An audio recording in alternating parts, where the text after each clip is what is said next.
Okay. We got another video. This one is by Zev. It's called "The Scammer Who Made 4 Million Pretending to Be a Dentist." Now, some of you may remember last year there was a bunch of people going around calling themselves veneer techs. Brandon was one of those people. But Brandon had a problem. He got arrested because there's no such thing as a veneer tech. You have to be a dentist to put veneers on people. It's like calling yourself a nose job technician. No, you got to be a surgeon. Now, Brandon's problem is actually bigger than it may seem because he just got all his charges and his counts. He got 110 counts. Brandon looked at his lawyer. He said, how I got 110 counts, meanwhile Sean Puff Daddy Combs only got 5. How that make sense? Brandon's lawyer said, great question, Brandon. You see, the thing about the court of law is it's not just about how many crimes you do. Those are your charges. It's about how many times you do those crimes. Those are your counts. And since you practice, no offense, on a whole bunch of people, you got a whole bunch of counts. Brandon said, okay, that makes sense. But what I did wasn't that bad, right? Oh, I actually did not know that they actually count how many times you actually do something illegal, which adds up the counts. Oh, so that means if you defraud like 100 banks, they're gonna charge you with 100 counts of defrauding?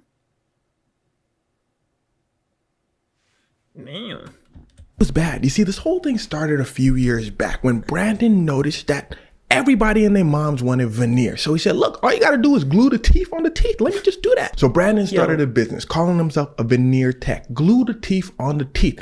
Now, hold on. That's a slogan now. Glue the teeth on the teeth. I want you to peep his jewelry. That boy was making money. He was charging an average around $3,000 per set. Over the years, he made about $4 million because Brandon was a savvy businessman. He utilized social media to its fullest and he was popular because the teeth was looking good. Now I know what you're thinking. Well, what's the problem? The teeth looking good, everybody happy. Well, we're going to get to that in a moment. But first, I want you to notice what it says up here. Atlanta's top veneer specialist and trainer. He made money training people in this tomfoolery. Whole time he knows that you need a license to do this. Brandon said, well, look, as long as the teeth look good, then we all happy.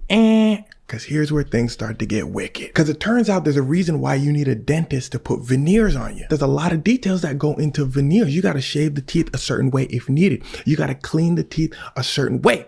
He wasn't doing that. So when people would go to the actual dentist, say, hey, look at my veneers, the dentist would be like, your teeth falling out. In fact, it was so obvious that these veneers were placed by someone without a license, dentists immediately start reporting it. They didn't ask no questions. One of Brandon's patients came out and said, as soon as her dentist looked at her teeth, he said, check his wall for a license. So people had to pay thousands upon thousands of dollars in repairs. Brandon said, what? He said, no, you just got to glue the teeth on the teeth. The police said, put your hands behind your back. So police raided his spot, found out he had prescription level drugs he was giving his patients so he can, add veneers on them. He can't do that. He don't have a license. Found out he'd been doing this for years. Found out again, he'd been charging people thousands upon thousands of dollars.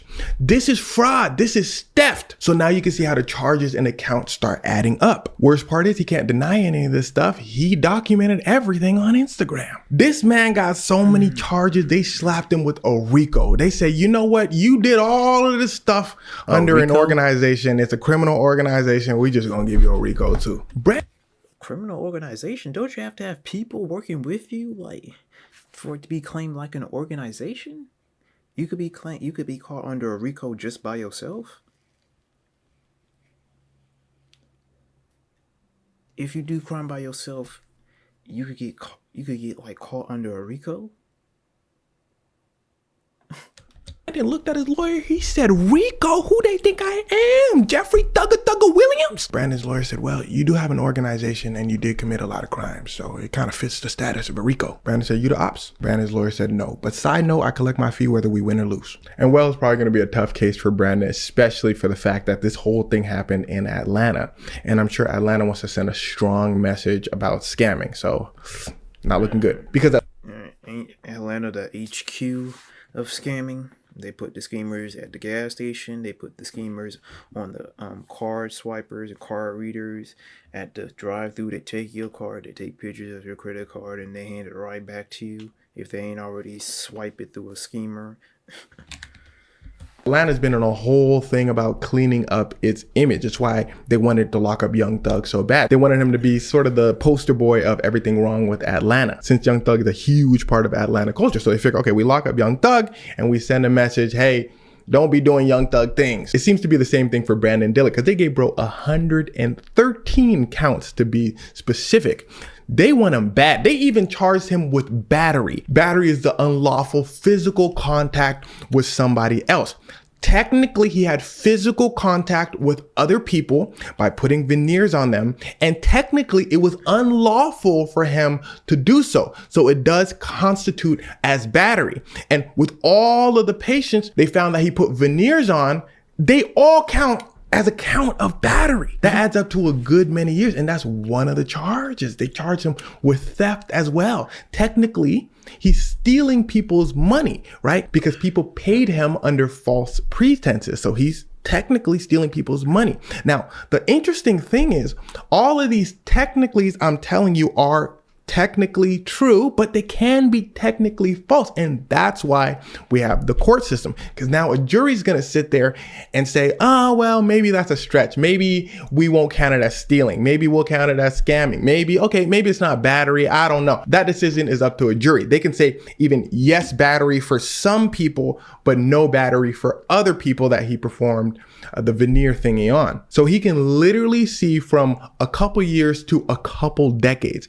We have absolutely no idea how long he's going to be in jail for. These type of cases highly depend on the jury that's selected, especially for that RICO charge. RICO charges are really hard to prove. They tried to get Diddy on a RICO charge, didn't work. They tried to get Young Thug on a RICO charge, didn't work. And it seems that in the court of law, RICOs are like Hail Marys. They're like trending for prosecutors. They basically say, you know what, let's just add this in there. If they get him for a RICO, then they get him for a RICO. If not, then hopefully they get him on all these other charges. Because RICOs, basically, you have to prove this criminal intent with the organ. There's like a bunch of little tiny statutes that constitute for a RICO, and it confuses the hell out of juries all the time. In Diddy's trial specifically, they kept asking questions when they were deliberating. The jury, they kept coming out to the judge and saying, what does this mean again? And even the judge was saying, I mean, use your best judgment, because what is an organization? Was Brandon's practice and organization? You could most likely say yes. Was he the only employee? Do we need other employees to count as an organization? But a lot of times, that's what I was thinking. Like, don't you need like people? You need like runners. You need like lookouts. You need people, contacts, people who can do this, who can do that, people to hold the money, people to hide the money, people to wash the money. Like, you need people for like everything, like all sorts of things. So like if Brandon's just doing this all by himself, because the pictures that I've looked at, it's only been him. He didn't say he had any assistants, any partners, or anybody else. It's just him that's on trial, and he didn't bring up no partners or anything like that. So it's like a criminal organization, and he's just one person. That's going to be kind of hard to prove. Just sit there and go, you know what? Maybe the RICO charge is just a stretch. At the end of the day, Brandon was practicing dentistry without a license. Am I going to call him a criminal organization? Maybe. I don't know. It's like, again, the Diddy example. They had a bunch of crimes on Diddy, and Diddy technically did these crimes under his organization. So is that technically a RICO?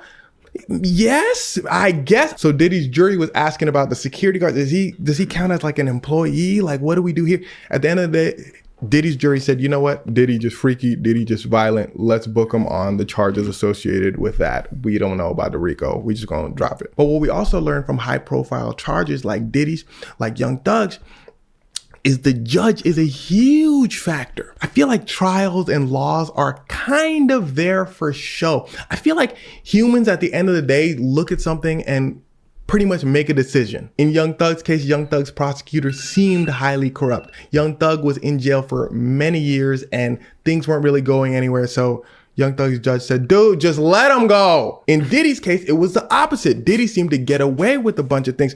So Diddy's judge is like, no. We gonna look to give you the maximum time on the charges that you did get. So in Brandon's case, it really depends on the judge he gets as well. Imagine you're sitting there as Brandon's judge and you find out Brandon absolutely knew he was screwing up with people's teeth. Let's say the prosecution comes out and says, Brandon got many complaints over the years saying, hey, Brandon, my teeth are basically falling out. Can I have some money back or something? And Brandon said, no.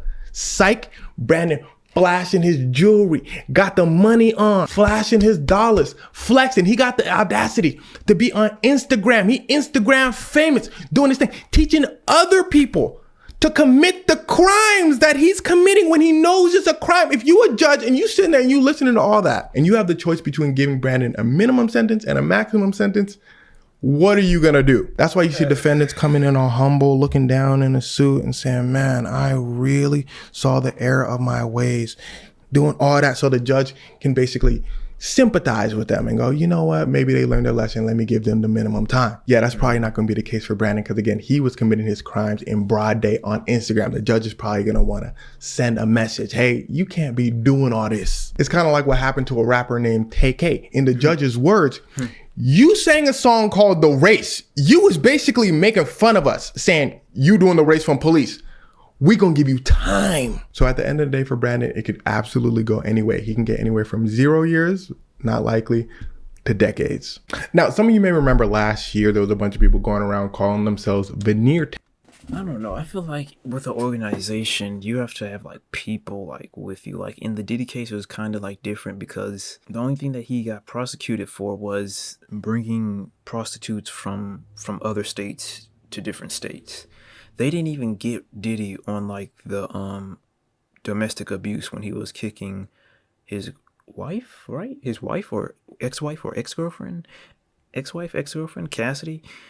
When he was kicking Cassidy in that hotel room, they didn't even charge him on that. So does it even really matter at that point? I never understand how someone can be so smart and so dumb at the same time. Dude is going to be doing veneers in prison like they do tattoos. Dude had people's mouth looking like a grand piano.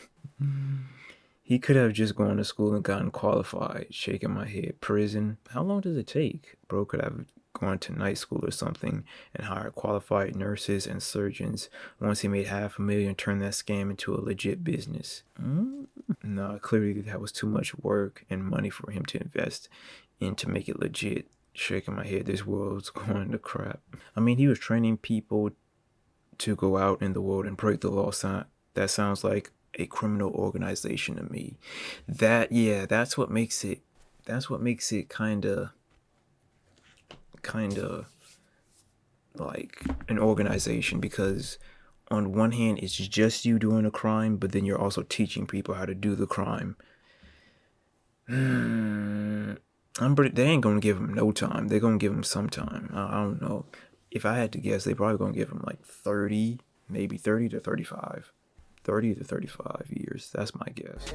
It's too many dead presidents. Want this life, but I showed her a glimpse. The bottom of shoes ain't red. I'm sipping Easter pink, baby. I keep a pint in the Maybach fridge. I don't like fucking with bum ass hoes. I got a good reputation. How we got beef, you nameless. I've been the same since the fame hit. I feel like Saturn had too many rings. Off Miley Cyrus, got her geek. I got too many hoes from A to Z. This not a drill, bitch, like I'm V's. Slam a bitch like smack down in the ring. Missed calls, I ain't hear my cell phone ring. Come hideaway with a real nigga. Now you feel important